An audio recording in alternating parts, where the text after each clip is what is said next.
A world without Napoleon.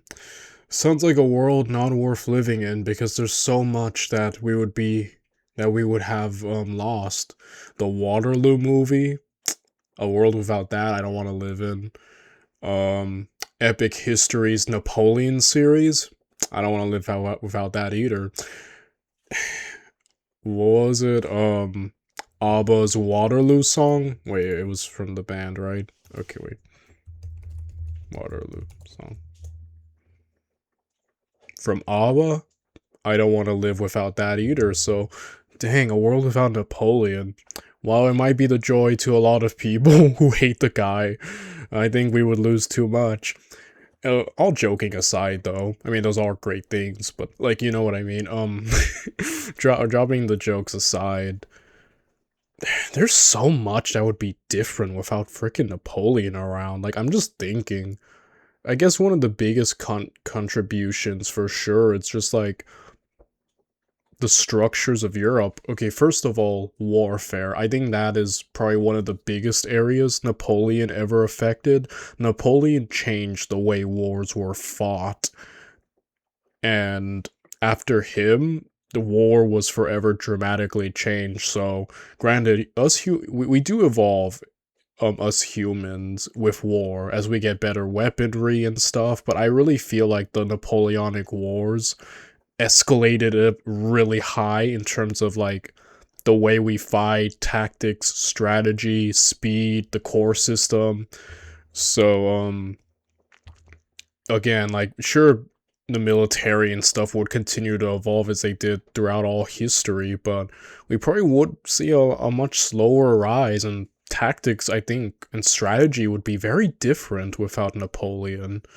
The structures of Europe, the French Revolution led to, you know, many other revolutions, like the 30s ones, and whatnot, as, you know, the traditional monarchs and stuff and their powers were challenged, as the idea of, you know, the French Revolution spread, and, you know, that lasting effect, and the Napoleonic Wars would carry on well into the 19th century, even later on. So again, like, things would be very different the way people perceive governments and whatnot. I mean, those are like the two big ones I can think of off the top of my head. But just everything would be different. I guess the British would be happy most of all, but still, again, I'm just joking around, but again, there's just so much that would happen. Like, Napoleon is really one of those people who it's like changed the world as we know it, that it's almost hard to imagine just him not being around. It's like imagining like Julius Caesar not being around or Alexander the Great not being around. Like, so much happened with them that that affected history as we know it. So dang, man, I really want to get to this video from Alternate History Hub, you know, that's titled "What if Napoleon Never Rose to Power?" Because I am interested in seeing what alternate scenarios he comes up with and what he thinks, and he can probably put way more eloquently than I could ever, of everything that would be different without Napoleon. So if you want to watch the original video by Alternate History Hub, the link to this video is down in the description down below. It is the first link you will find. And if you want to help support my channel in any way, shape, or form, feel free to like, comment, and subscribe. It would really help my very small but humble channel grow, and I would appreciate it very much. Now, with that said, and now without any further ado, let's get to it, shall we? Let us watch What If Napoleon Never Rose to Power?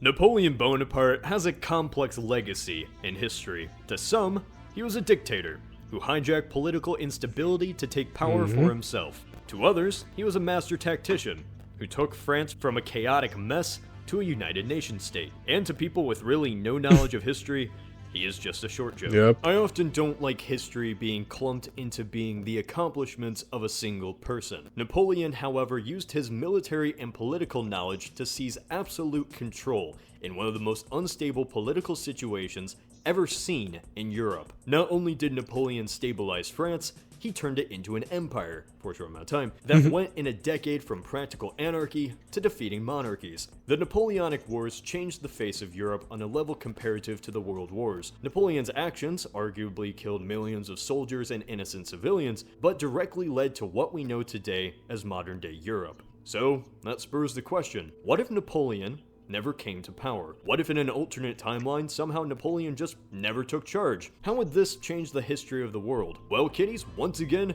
here is one scenario. But first, as usual, some context. If you want to skip straight to the scenario, click here. For one of the most influential European leaders of all time, Napoleon's history is not well known to the general public, at least in the United States, other than heads go flying and Napoleon deems himself emperor of mankind or something. If we want to talk about how Napoleon took power in France, we need to talk about the events that led up to that. Good old-fashioned revolution. Before the revolution, France's society and government could be split into three estates: the clergy, who represented the Catholic Church, the nobility, the wealthy landowning elite, and the third estate, or everyone else. The representatives from these different classes occasionally met in the Estates General. Yep, everyone got one vote, and since the clergy and nobility were kind of, tight, it usually led to the third estate being outvoted every time. I remember that. And yeah, that's the thing though. In America, there are some things definitely when it comes to European history that are kind of more jump to the point. Probably one of the most famous examples is World War One.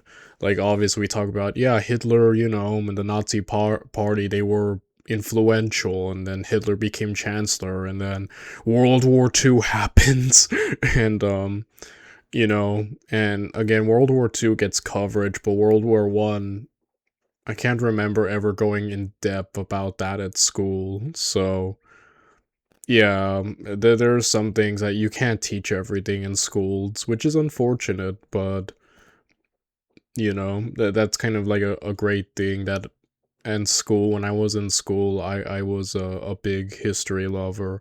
Like, I ended up graduating from my university with my English degree. I majored in English. But before, when I was a teenager in high school, I actually planned on being a history major. But after one bad history course with an insane teacher who literally assaulted students, yeah, I quit that. But I never lost my interest in history, and this channel has kind of been an excuse for me to continue it and learning, And so that's why I created this channel, and that's why I've stuck in the history realm instead of branching out into like watching movies like Star Wars and crap. Which is, because I do love history. I consider myself a history buff, a guy who really likes learning. And, like when I was a teenager and we were learning about the French Revolution in high school, I was obsessed with it.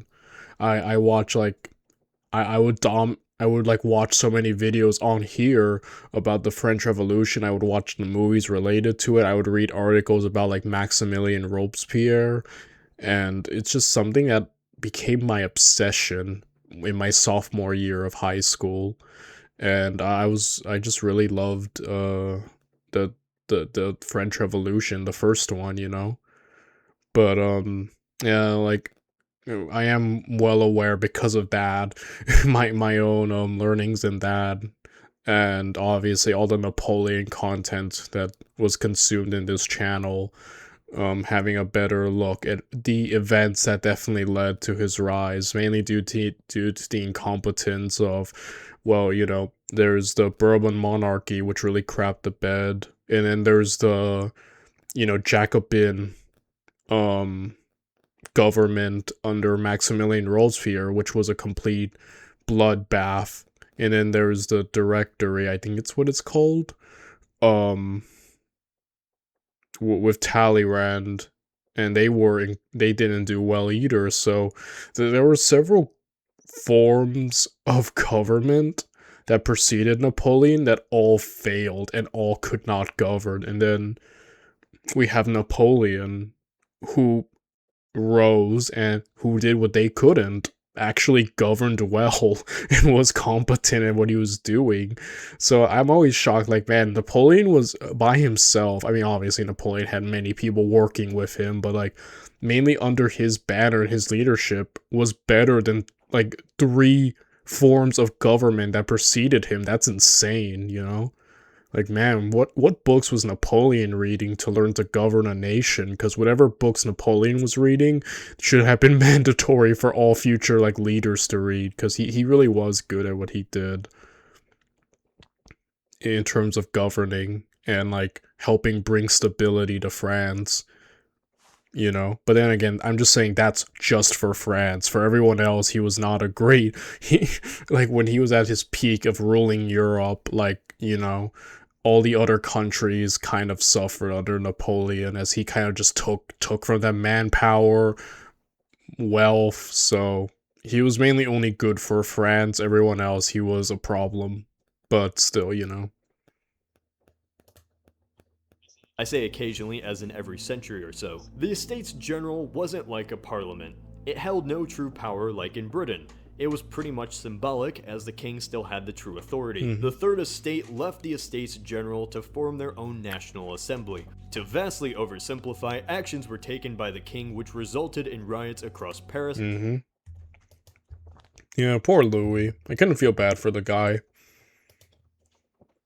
And this is where the fun began. The Bastille was stormed, leaders were killed, and the violence scared the king just enough that he didn't take further action. In the chaos, the National Assembly abolished feudalism. The tennis court oath, I think, is a pretty big moment in the revolution, which had existed in France for more than 1,000 years. The revolutionary spirit was beginning. A call of action against the society of before. It was not just a political shift, it was a cultural one. The French Revolution began in 1789. It became a rebellion against the old order of the estates, clergy, and the grip of the nobles. As rebellions tend to do, noble intentions were hijacked and extreme radicals took charge. Sound familiar? In just a decade, there was decriminalization of homosexuality, legalization of divorce, abolishment of slavery, and rights for Jews and black people. To the rest of Europe, France basically hit its head and forgot its entire identity. But don't celebrate just yet, Tumblr. With extreme radicals comes extremism. The revolution took a very dark turn. The king again, to a point, the early stages of the revolution were actually very noble, in the sense that there's a lot that they were doing that you can be like, yeah, you know, King Louis and the Bourbon monarchy, they really sucked. So good for the people for standing up to him. And then there comes a point where it just, the violence escalates and you're like, oh. Like, it's just kind of like, you know what I mean? Like, there's a sudden shift in terms of, like, at first it's like, wow, it almost seems like it's gonna be like the American Revolution, this successful, yes, thing, and then just, like, I guess this is what happens when the extremists get complete control over something like this. Because, again, the extremists or the radicals, the Jacobins and whatnot, they're the ones who kind of ended up taking and directing the revolution. Which, as you know, if extremists and radicals, they're usually known in revolutions to be the most violent and more drastic in terms of their measures.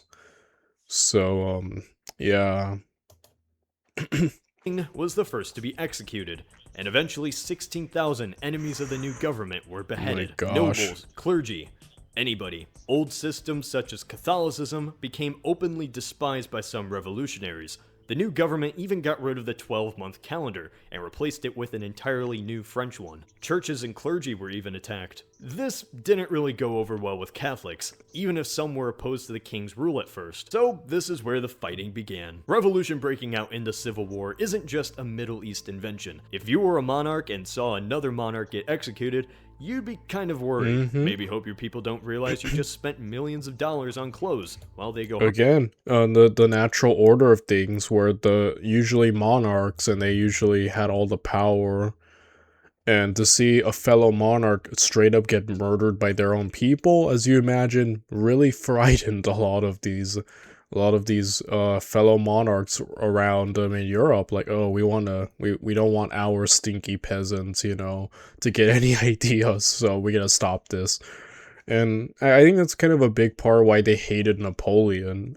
Because Napoleon wasn't of like, you know, I mean, he was nobility, but like impoverished nobility, but like not high enough to where the monarchs of Europe would consider him any bit legitimate. You know, they called him an upstart, a relative nobody who gained power and became like, or at least try to be their equal, and they didn't accept him. They never accepted Napoleon as a true equal in that sense. And again, that's the kind of thing in the revolution. Some guy, some nobody in their eyes, rose to become the most powerful man in the world, right? At the expense of the natural order of monarchs. So that's probably a big thing as to why a lot of, you know, Europe fought against Napoleon so relentlessly, because he represented the revolution in that aspect, that nobodies could rise and then end up even somewhat being superior to the god-ordained monarchs of Europe. And as you imagine, it kind of, in a way, you phrase it like that, it's kind of like a what is it, a classism, class battle, symbolic battle, of ideas like that. So, yeah. hungry, so you try to stop it from spreading, and that's what the other monarchies went and did. War was declared by Austria, Prussia, Britain, you get the point. In the span of 2 decades, France was not only in turmoil within itself, it was at near constant war with a new diverse cast of enemies. After a series of failed governments, the final, simply known as the Directory, took stage. The Directory was really no different than past governments. It imprisoned and often executed anyone they saw at odds with their government, while ironically criticizing the former regime for doing the same. So during this whole mess of a situation, where is Napoleon? Napoleon's origins go back to the island of Corsica in the Mediterranean. His family were nobles, but not high nobles. Yet his father was able to get him a scholarship to a prestigious military school on the mainland. Barely able to speak French and being Corsican, Napoleon became a loner. His high self-esteem personality certainly didn't help either. French society was absolutely rigid. You were born into your class and wealth. While his family were nobles, they were not wealthy. Are you having trouble? And this set Napoleon back to the French. Lucky for him, it's revolution time, and this system was on its last legs. By this time, it was the start of the 1790s. A young Napoleon fresh out of academy welcomed the change, although he never actively participated in the revolution himself. He saw his homeland of Corsica as far more important, but his dreams of living on the island were dashed, as he was deemed too French-friendly, and this led to a conflict with the local nationalist leader, to oversimplify things. With this falling out, Napoleon returned to France, which was now embroiled in complete... That's really interesting. I never heard the excerpt of Napoleon going to Corsica. I always took the impression that he would be one of the first to jump on the revolutions in the idea of, you know, growing. So that's interesting. I never heard of that excerpt before in all the videos we've seen of Napoleon. in utter chaos. You know, this, like, again, Napoleon's interesting is that he was the right guy born in the right time, right? Like, think about how many other Napoleons have existed but never got to rise due to the rigid hierarchy of, you know, stuff like Europe, like at the point, you know, with monarchs being born into wealth. Like, imagine how many other Napoleons, as it were, never got to actually achieve anything because, you know, I don't know, that's something I think about it, and it's really interesting. Napoleon really was active in the most perfect storm for someone like him to rise in. as is tradition. The kings and royals were executed, religious fighting was everywhere, and just in time as Napoleon joined as an officer in the military. After bombing the British at Toulon and saving the Republican government by literally blasting protesters in the face with cannons, he was given command of an army at the age of 26, just in time to help in the war against the Austrians in Italy. To oversimplify again, he defeated the Austrians and negotiated with them himself. These actions made his name pretty known across Europe. But like Frank Underwood, he wanted more. Napoleon led an escapade of Egypt. The exact reason for doing so is iffy. Long story short, things were going well at first until the British blew up their ships on the Nile, leaving them stranded. Disease struck his army, and Napoleon hightailed it out of there alone, leaving his 20,000 men behind. When Napoleon returned, he was welcomed as a hero. The new government wasn't that popular. The Directory was now on the verge of collapse, and he saw this as his moment. His perfect timing. In 1800, Napoleon overthrew the Directory in a coup and named himself First Consul of the Republic. While he replaced the system before, Napoleon championed himself as a defender of the revolution and of liberty. Was he? Well, in some ways. In 1804, Napoleon declared himself Emperor of the French. The first French Empire was born. So it's easy to see France going from this to this to this. But was it really so simple? No. Napoleon was an emperor, but he wasn't like the other kings of Europe. He truly saw himself as a champion of the revolution, a defender of a new liberal idea against feudalism that was under attack from the old monarchs, which it was. But in a quest for power, he ruled harshly and silenced any opposition. Napoleon, though emperor, believed in some aspects of the revolution, and his military skill meant that it had the teeth to enforce that revolution. To the rest of Europe, Louis was dead, the peasants revolted, and now this lower-class man had taken charge? This won't do. Many wanted to see Napoleon gone, and so they teamed up into a coalition and went off to war. Napoleon and his supporters saw this as a threat to their values. So what better way to defend the Republic values than to have your emperor lead an army to crush the enemies of the empire? Yay! To vastly oversimplify, France won against the Third and Fourth coalitions, destroying the Holy Roman Empire in the process and replacing it with the French-controlled Confederation of the Rhine. Not to go into too much detail, but by the end of the first two wars, 70 million people were now subjects of Emperor Napoleon. France was seen as unstoppable. Napoleon was always egotistical. He crowned himself emperor, by the way. But that egotism always ended up benefiting him somehow. Well, that soon began to fail him. It led to some bad decisions. Britain hated France, and France hated Britain. This has been a story tried and true since the days of old. Napoleon saw that Britain's power came from the seas. Britain was blockading France at the time, so France needed a way to counter the UK's influence. It's embargo time. After beating Russia into a pulp until they agreed, France was able to have most of Europe embargoing Britain, except for Portugal. So Napoleon, at the height of his power, had an idea. Team up with Spain to invade Portugal, take its riches, and not worry about that little thorn in Napoleon's side. Spain agreed, and the two invaded Portugal. Unsurprisingly, having 100,000 French troops waltz into Spain wasn't really the smartest move for the Spanish, because immediately after, Napoleon captured Madrid as well. The Spanish king was deposed, and now all of the Iberian Peninsula was under French control, with a French monarch, Napoleon's brother, as king. By the way, Napoleon was trying to make his own dynasty. The Iberian Peninsula was different. Okay, and a lot of this we've gone through like the many Napoleon videos we've seen, like with epic history and whatnot. But yeah, this is just all like recap of the importance of Napoleon, right? And everything he changed, which again puts into perspective just how he affected literally everybody around him, you know? Even though Spain and Portugal had empires, their people lived in poorer lives compared to the rest of Europe. They were more devout and nationalistic than anyone Napoleon had encountered before. While Napoleon himself was non-traditional in European warfare, he still played by the rules. The Peninsula War, as it came to be called, was not traditional. This conflict is where the term guerrilla war came from. Militias would fight in the shadows, picking off French soldiers. Atrocities would be committed against the locals. Fighting wasn't clean-cut, it was brutal and everywhere in Spain. This lasted for 5 years. Remember that embargo? Well, eventually the Russians betrayed that agreement. Napoleon didn't really like this one bit. His advisors told him to talk it out with the Tsar, but he would have none of it. His next conquest was going to be Russia. Napoleon raised an army of 450,000 men and set off for Moscow. This is Russia we're talking about. Napoleon beat the Yeah, 450. I always heard the examples being 600,000 men. Usually that's what they agree on. So that's interesting.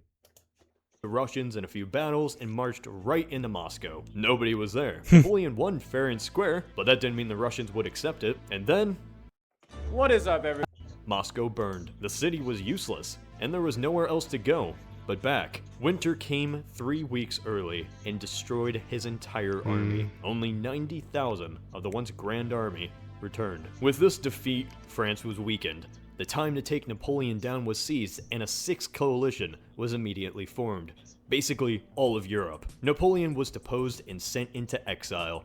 He became Emperor of Elba, a tiny little island next to Italy. He grew bored and literally escaped, returning to France. He convinced the army sent to kill him to join his side, and he retook Paris, ruling for 111 days. Of course, this was a no-no, and a seventh coalition was formed. Napoleon's army had one last stand at Waterloo. As we know, he lost, and was sent once again into exile. This time, not a nice Mediterranean island, but a British colony in the South Atlantic. This was a fate worse than death to Napoleon, who saw his empire entirely crumble. He died in his 50s from failing health, his writings one last effort to immortalize himself. What if Napoleon never came to power? In this alternate timeline, let's say that one thing that changes is Napoleon never becomes first consul or emperor. He easily remains a prominent, even popular general in the French army, but he never uses that fame to, take over the government of France. But for the sake of the scenario, somehow he just doesn't. Some people are so influential in history, taking them away from their position doesn't just shift wars or events, it changes the entire progression of Europe's destiny. There is a reason this age is called Yeah, that's the thing, though. See, I was wondering, like, when the scenario began, what conditions would he set, and how would the scenario play out? And that makes sense. I was thinking, like, alright, you can't just erase Napoleon, like, he just doesn't exist. Maybe he never even goes into the military. He's just does something else with his life. I don't know what he would do. Maybe an author. Napoleon did like writing, but okay, that makes sense. So he is just he gets to be a general. He gets to do the Italian wars. His Italian campaign, presumably the Egypt campaign, but from that after Egypt, he just doesn't go further. He just remains a general, and that's it. He's content with that.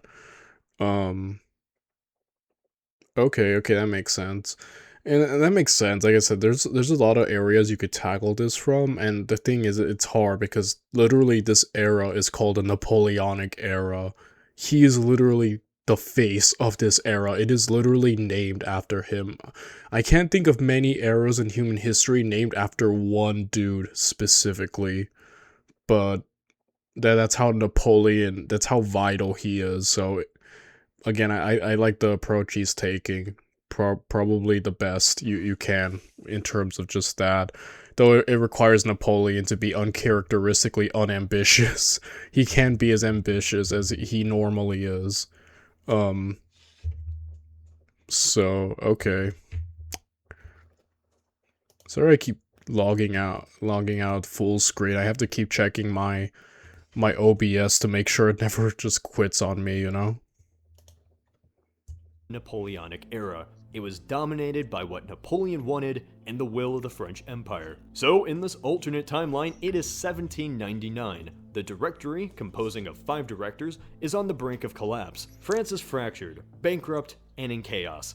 This issue was slowly solved when General Bonaparte took charge, but instead, his attempt at a coup fails and just creates anger across French Parliament. He is outcasted for his bold gamble at power. In this alternate timeline, France is more of the same as it's been for the last decade.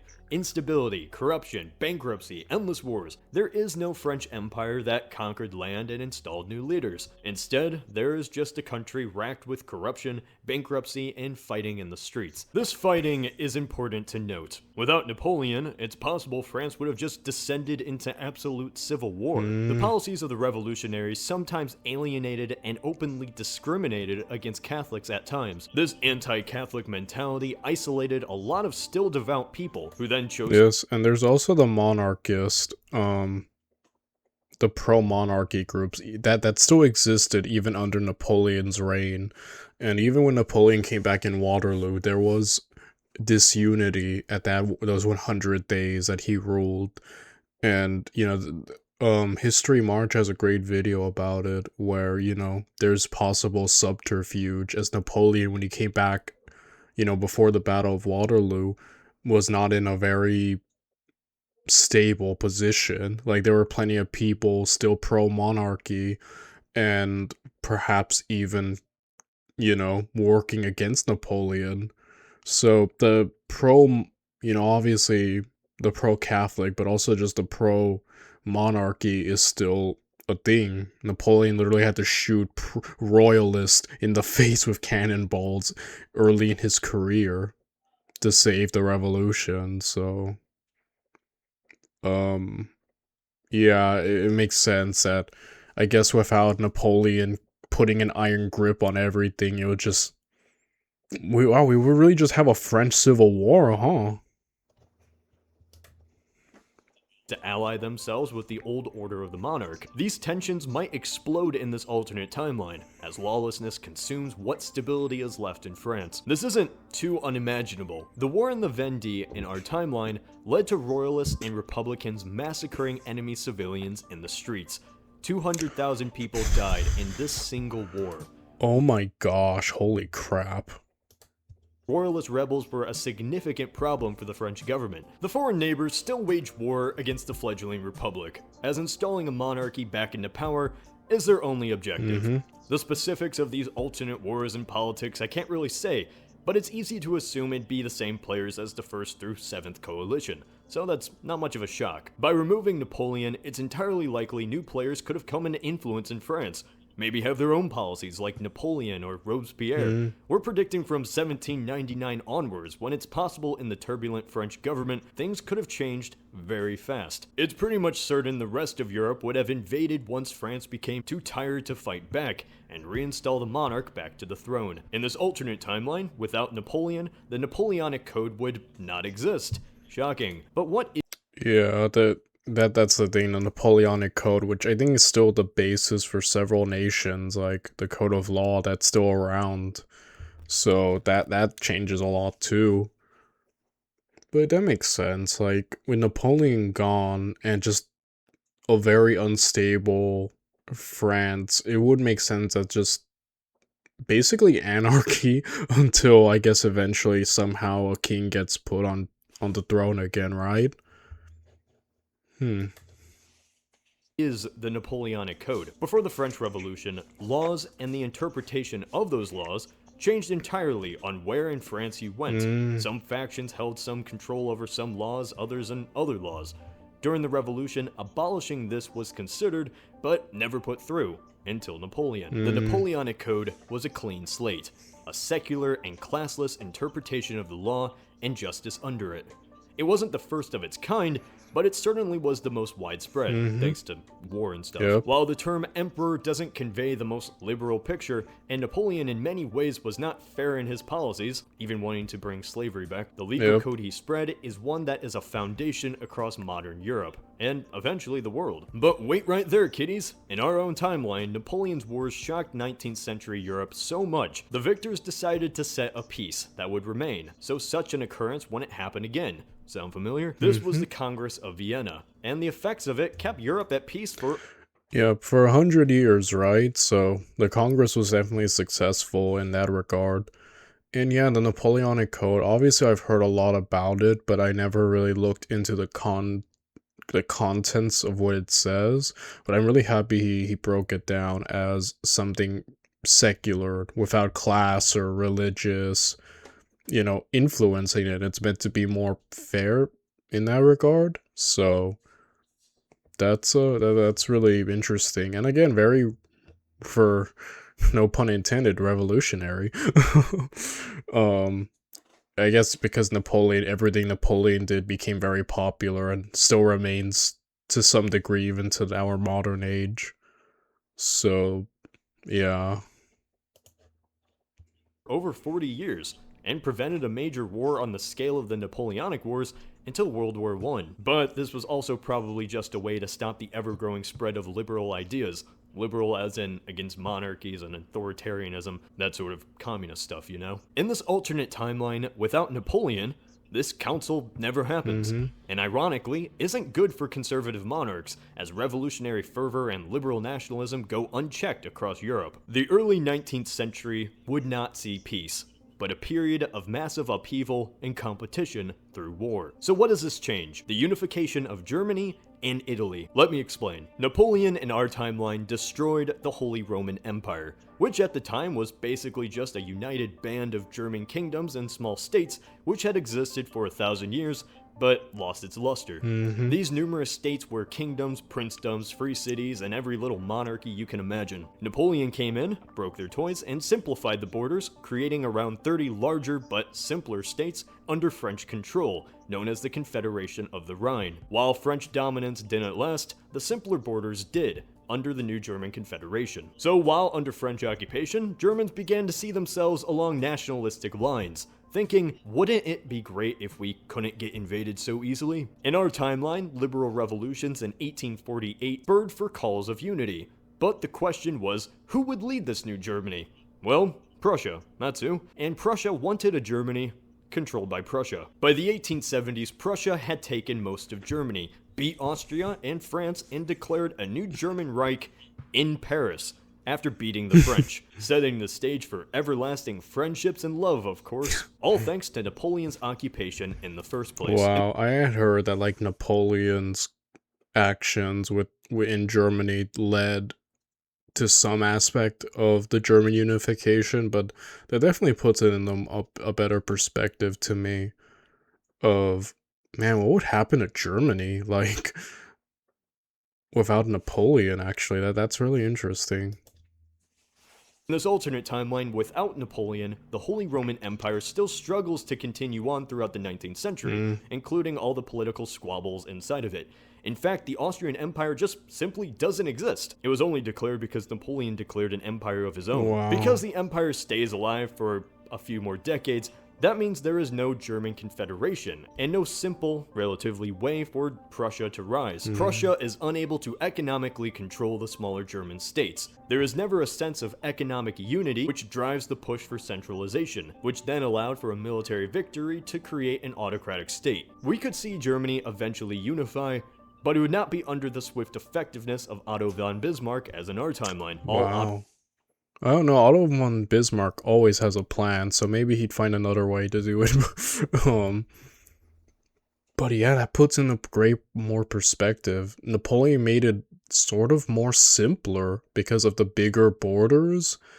So with so many different states and kingdoms, like so much more, it creates much more division in a sense, much more disunity, and less in common, so there's not really a means for getting like the band together, as it were. That puts it I love the way you put that, because it's definitely making me see the impact. Like, I've heard of these things, obviously, the disbandment of the Holy Roman Empire, the writing of the civil, Napoleonic Code, but seeing just how big and influential these things were paid in later events really puts into perspective, right, about everything. Are open, so to say. Germany could have went down different paths when unified, either an Austrian-dominated state with less centralized control, a liberal constitutional German monarchy, like attempted in 1848, same flag too, or the autocratic militaristic Prussians who, through blood and iron, conquered their neighbors. Without Napoleon, the odds aren't simply put in Prussia's favor anymore. Your future is anything you make it. Now, Italy shares the same story too. Napoleon destroyed many of the connections to the feudal powers on the Italian peninsula, simplifying the many entities into larger and more generalized states. This laid the groundwork for a sense of nationalism that, just as in Germany, allowed for a single state. Dang, yeah, and again, Italy, especially after the fall of the Western Roman Empire, was known to be so divided. Like we get with the Italian wars and stuff. So again, Napoleon just making things more simpler, more bigger, kind of leads to everything. Wow. I mean, it makes sense. Napoleon did crown himself king of Italy, but after that, no one ever really talks about what he did specifically in Italy, except like make Murad king of Naples. But yeah, we never really get. I feel like no one ever goes into depth about everything he did at Italy, aside from crowning himself king, his early campaigns, and then Murad. So it's good to finally get some light on that. And yeah, I never thought Napoleon would be instrumental in the unity of Italy, but here we go. To unify and conquer the rest, this time Sardinia. Both countries just became larger examples of their previous kingdoms. In this alternate timeline, without Napoleon, feudal lords still hold far more influence, and unification just never happens. The formation of Germany and Italy changed Europe forever. While good for the people that lived there, it directly led to the world wars. Remove Napoleon, you remove the entire unification wars. You remove the spread of Prussia, the rivalry and hatred between France and Germany. The entire 20th century is not just different, it is completely unrecognizable. It could change in ways that I can't even predict. Remember that whole Peninsula War? And how that kicked out the Spanish and Portuguese monarchy? Well, by doing that, Napoleon kicked off a series of revolutions across Latin America, as many across the New World did not see Napoleon's brother as the true king. Very, very, very long story short, this set in motion a series of revolutions which resulted in the independence of all of Latin America from Spain and Portugal, just 2 decades later, except for Cuba and Puerto Rico and a few other places. In this alternate timeline, with Napoleon never coming to power, he never invades Spain. The Spanish and Portuguese empires are not utterly destroyed by a 5-year occupation at home. Instead, tensions would grow as liberal and revolutionary ideas spread across the New World. Dang. It does make sense. I never really thought of like how everything in like freaking Latin America is affected by Napoleon's occupation. I'm really loving this video because it's really putting in perspective just how influential literally everywhere Napoleon was, even in the American continent, and what he did has influenced this place. So holy crap. And again, like, it's almost easy to say we don't get the world wars without Napoleon, but then again, what other new wars would we get, right?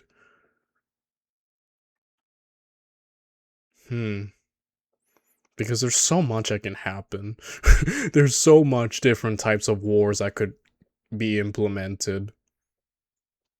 Wow. Just the world would be so different. But there isn't an immediate spark like in our timeline. At home, they aren't utterly destroyed by the occupation, and so the problems caused by that do not affect the countries. You know, Franco, Civil War, that fun stuff. In this scenario, Spain and Portugal hold on to their colonies, at least for a few more decades, at most until the 1880s or 90s. That's good for them, not so good for the land of freedom. And this brings us to the United States. The US and Spain had a pretty rocky relationship for the early 19th century. The US was a growing power and was a threat to the weakening Spanish Empire, even before Napoleon. In this alternate timeline, that tension easily spills into violence. For example, Texan rebels revolting in New Spain territory wouldn't just cause a war between US and Mexico, it'd cause a war between the US and Spain. But this is only one example. At this time, Manifest Destiny was everything to the US, and in this alternate timeline, it'd be a far harder endeavor. Here in America, we're taught that Napoleon sold Thomas Jefferson the Louisiana Territory, effectively doubling the size of the country. Yep. Meet Jim. Yeah, that's what we learn about Napoleon's contribution to America, the Louisiana Purchase, and whatnot. What else? Yeah, the thought of America battling the Spanish Empire is a pretty interesting one too. Instead of like the Mexican-American War, would it be just the Spanish-American War? Wow, that'd be interesting. Just leave it at that, as if Napoleon was just such a swell guy. However, before then, the French territory was actually handed over to Spain in the 7 Years' War. Napoleon secretly got the land back in a treaty just 3 years before selling it off to the Americans. The only reason Napoleon sold the land to the US was because his colonial ambitions failed when France was unable to take back the profitable colony of Haiti, which rebelled during the French Revolution just a decade earlier. So in this alternate timeline, without Napoleon, Spain keeps the Louisiana Territory, and even though Dang, that's wild. I have not heard about that. Dang, holy crap. That changes so much. I never heard about that. I just thought the French had that. So much is different. Native Americans live in it, this region remains under Spanish control. In this alternate timeline, Manifest Destiny is probably a much more complicated turn. Instead of just one purchase, it may be a series of purchases, invasions, or incursions as the United States either negotiates, buys, invades, or Texases their way into taking the land. Either way, Spain plays a much larger part in US history. Even with this, there is still a significant delay. Without an easy migration west, colonists don't arrive as soon as they did in our timeline. States don't pop up as fast either. Kansas, Arkansas, Louisiana, all states born from this purchase are either never founded or take longer than one simple grab. Whether a state should be a slave or free state divided the country entirely. It meant the balance of power in Washington and ultimately led to the Civil War. Delaying this tension by having the US focus on getting the land first may mean that the Civil War would take place a decade or two farther than in our timeline. Weapons could be deadlier, and war more catastrophic. Pretty much one huge butterfly effect, where one event changes another event and ultimately spirals to affect an event. Well, I never thought about the influence Napoleon could have had with this. Like, with just the Louisiana Purchase alone, like, American history would completely be, like, I love alternate history ideas, because everything is just different. Like, so much can frickin' happen if just one thing doesn't happen. It's insane. Entirely different than the first. Much of this is easily one huge butterfly effect. Napoleon took charge in one of the most significant times in the last 200 years. The wars he was involved in led to the deaths of millions of Europeans, but for the bloodshed created a time of peace among Europeans, apart from Prussia and Russia, bad Prussia and Russia, that lasted all the way until World War I. In this peace we saw colonialism, the rise of industrialization, and the creation of modern Europe. His Napoleonic code replaced feudal and petty codes of the time. He spread the revolutionary ideas by force, not free speech or democracy, but equality of the classes. Even though he declared himself an emperor, he was not an emperor who divinely ruled by the will of God. He ruled because he was the leader of the French. Without him, Europe would have changed in ways nobody can even possibly predict. This is just one scenario. Nobody can know 100% what could have happened, but as usual, it's fun to theorize. What do you think would have happened had Napoleon never came to power? This is Cody of the Alternate History Hub. Yeah, I'm with Cody on this one. What do you guys think would be, like, the biggest change without Napoleon? Again, that's not a world I want to live in, guys. If I can't enjoy my Waterloo movie, what's the point? I'm joking. I'll leave it at that. Bye, everyone.